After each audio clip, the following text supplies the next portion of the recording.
A cluster of measles cases in North Texas made news earlier this week because of their association with the Kenneth Copeland Ministries. Now, this is a megachurch in North Texas. Kenneth Copeland is the man who runs it, and these measles cases all popped up among his, parishioners, the people who go to his megachurch in any event. So we're looking at someone overseas contracted the virus, they came back. 1,500 people are a member of this megachurch, and because he associated with them, it spread amongst that population. Now, of the 21 different people who contracted the measles virus, 16 were unvaccinated. The others might have had at least one vaccine, which is not enough, but there's no documentation to actually show that that is true. Now, that's really what this is all about. We have the spread of a disease that a vaccine exists for among a population who is led by a man who has spoken out vociferously against vaccines in the past. And so, it's an interesting little case we've got here. Now, the question is, what has he said in the past? How strong has he spoken out against the use of vaccines? And so, here we have a case where one of his great-grandchildren was possibly going to get a hepatitis B vaccine, and this is what he said back in August of 2010. I got to looking into that, and some of it is criminal. You're not putting, hepatitis B in an infant. That's crazy. That is a shot for a sexually transmitted disease. What? In a baby? You don't take the word of a guy that's trying to give the shot about what's good and what isn't.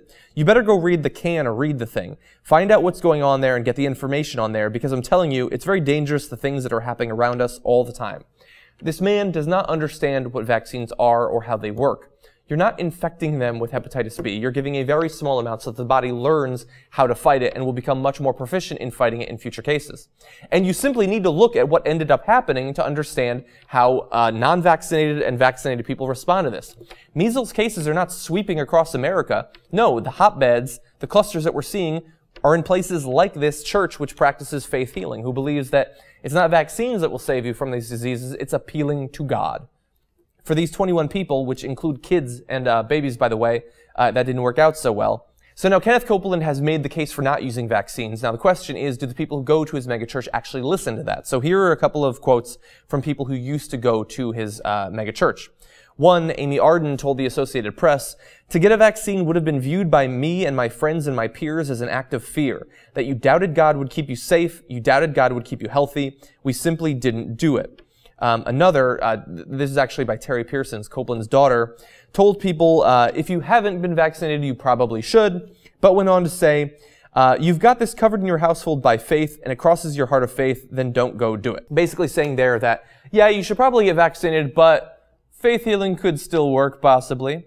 Now, look, this is incredibly serious because it's one thing for an adult to say, I'm going to put my faith in God and not get a vaccine. I've read the books, I'm convinced by the science that I've read. I personally don't agree with it, but I understand that an adult can make that decision. The problem here, and we see this cropping up across America and evangelical communities quite often, or at least more often than I would like, is that the kid did not make that decision. The kid, possibly the baby, did not look into the science behind vaccines and say, I choose not to take that vaccine. I choose to put my faith in God, and then contracted measles. The parent is making that choice for them, and I would say they're making it without reference to actual science and actual facts. And look, thankfully none of the babies have died yet, but in the future that could very well happen. Now, measles is not the only disease that there's currently a vaccine for, and these communities that crop up in these overly religious communities that are making these decisions for kids that can't consent to this faith-based healing, I think that they're doing them a disservice.